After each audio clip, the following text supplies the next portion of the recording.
அஸ்ஸலாமு அலைக்கும் வரஹ்மத்துல்லாஹி வபரகாத்துஹு. நாளும் ஓர் அமுதமொழி.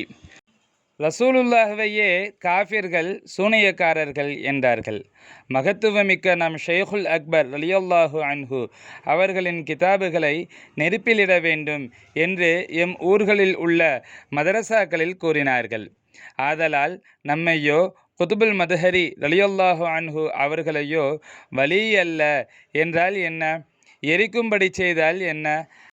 அந்த காலத்து கொடும் காஃபிர்களின் வாரிசு இவர்கள். இப்படி எத்தனையோ காஃபிர்கள் எம்மை எதிர்த்து விட்டார்கள்.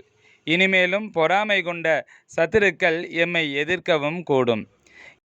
எல்லாவற்றிற்கும் சத்தியம் பண்ணக்கூடாது. முக்கியமான விஷயமாயின் அதற்கே சத்தியம் பண்ண வேண்டும்.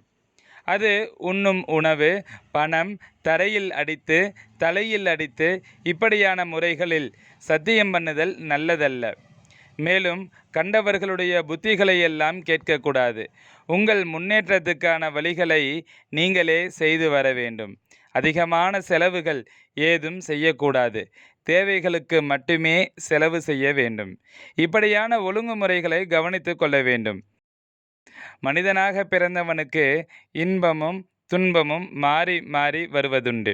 நிலைமை எப்போதும் ஒரே மாதிரி இருப்பதில்லை. ஆதலால் இவைகளை பற்றி கவலைப்படக்கூடாது. மனதை திறப்படுத்தி சந்தோஷமாக இருக்க முயற்சிக்க வேண்டும். மனோதைரியம்தான் மிக முக்கியமானது.